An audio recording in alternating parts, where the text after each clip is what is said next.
the crime at the center of today's story is considered to be one of the most disturbing of all time. But before we get into it, if you're a fan of the strange, dark, and mysterious, told in a deliberate story format, then you've come to the right place. That's all we do here, and we upload 2 or 3 times every week.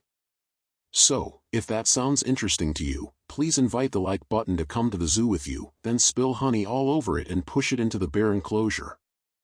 Also, please subscribe to our channel and turn on all notifications so you don't miss any of our weekly uploads. Alright, let's get into today's story. Austin Harris was born on December 21, 1996, to a dentist and a pharmacist. They lived in a beautiful home in Palm Beach County, Florida, one of the nicest and wealthiest places not only in Florida but in all of America. As of 2021, 44 billionaires called this paradise their home. In 2010, when Austin was 13, his parents suddenly divorced, and within the same year both had new partners. This was shocking to Austin and his younger sister, Haley, but they adapted quickly. The children remained in the family home with their mother, while their father moved nearby. If you're enjoying the way this story is unfolding, make sure to subscribe right now.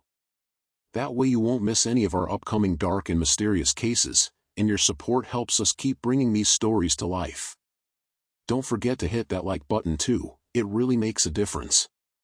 About a year later, Austin entered high school and immediately excelled. He was placed into advanced classes, where he consistently ranked at the top.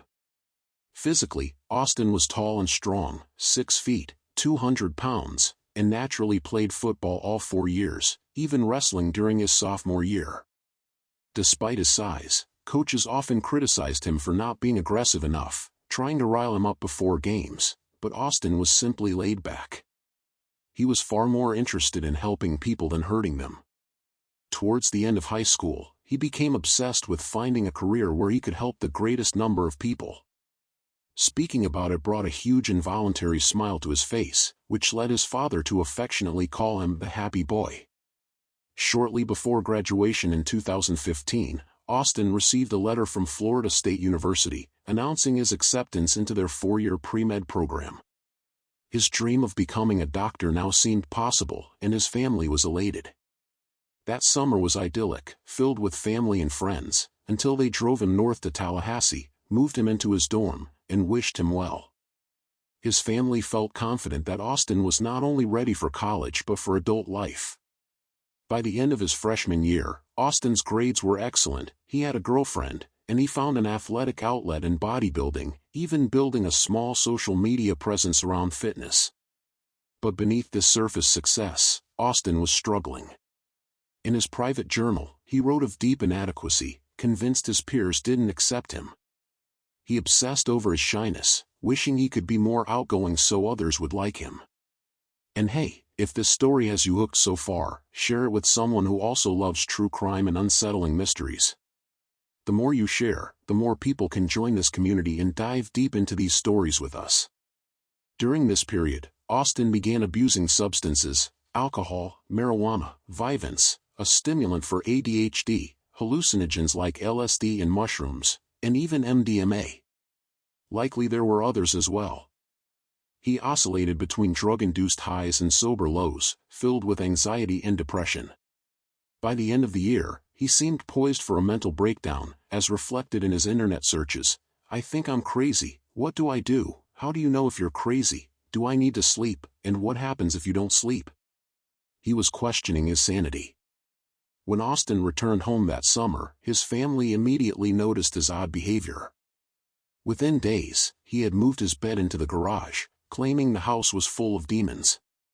At night, instead of sleeping, he patrolled the house, knocking on doors every 2 hours to announce he was guarding his family. His family was bewildered. Initially, they simply began locking their doors at night to keep him out. As the summer went on, they suspected drug use. Confronted, Austin admitted to taking many substances, and his family concluded this explained his bizarre behavior. They focused on getting him clean. But even after Austin claimed he was sober, he remained erratic. By mid-August, they considered using Florida's Baker Act, which allows families to have someone detained for 72 hours for psychiatric evaluation. Drop a comment down below and let us know what you think of this story so far. Your thoughts and reactions mean a lot to us, and we love seeing you be part of the conversation. And of course, if you haven't subscribed yet, now is the perfect time. On the morning of August 15th, Austin unexpectedly appeared at a longtime friend's house. When the friend opened the door, Austin asked, "What year was I born?" After hearing 1996, he gave no response, turned, and left. Concerned, the friend later called him and persuaded him to spend the day together. Austin joined his sister and other friends, and they decided to go to the beach. But Austin soon separated from the group, changed into bizarre clothing, a thick football jersey, sweatpants, 2 wristwatches, sunglasses, then rejoined them. His friends teased him, but Austin snapped, saying, "If you tell me I'm crazy, I will kill you." Startled, they backed off. His sister calmed him, urging him to seek professional help. To her surprise, Austin agreed that something was wrong and he needed help. Later that evening, they went to Duffy's restaurant to meet Austin's father and his girlfriend. Inside, Austin repeatedly left and returned, once even stopping by his mother's house to bizarrely drink vegetable oil and eat Parmesan cheese before coming back with changed clothes. At the restaurant, tensions rose. When his father asked, "What is wrong with you?" Austin shoved his face, then stormed out for the last time.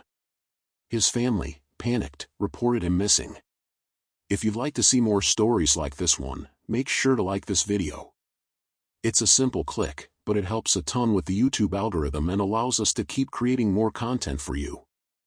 Meanwhile, only a few miles away, 53-year-old Michelle Mishkin was in her garage watching TV. Her husband, 59-year-old John Stevens, was out walking their dog. Known as a loving, fun couple, they had recently retired and enjoyed evenings in their open garage. Their neighbor, Jeff Fisher, heard Michelle's screams and rushed to help. He saw a young man, Austin, attacking her. Jeff intervened, but Austin stabbed him multiple times with a knife.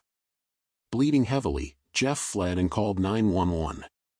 Police quickly arrived to a horrific scene, Austin on top of John Stevens, biting chunks of his face and refusing to stop despite tasers, kicks, and even a police dog attack. It took multiple officers to subdue and handcuff him, while he screamed, "Kill me. I'm eating humans." Tragically, Michelle died from blunt force trauma, and John succumbed to his injuries after fighting to save her. Jeff survived his wounds. Austin, after ingesting toxic chemicals from the garage, fell into an 11-day coma but recovered physically. Stories like this remind us how fragile the line between sanity and chaos can be. If you're finding this case as shocking as we are, hit that share button and let others know about it. It's one of the best ways to support the channel and spread these stories. Toxicology reports revealed no hallucinogens, only traces of THC. He had been effectively sober during the attack. Questioned later, Austin claimed to have seen a dark, evil figure and ran into the couple's garage seeking help. When Michelle screamed, he believed she was a witch and attacked her. His account was incoherent, failing to explain parts of the night, including his violent encounter with Jeff Fisher. After months of psychiatric evaluation, Austin was diagnosed with severe mental illness. His trial dragged on for years, with debates over his sanity at the time of the murders.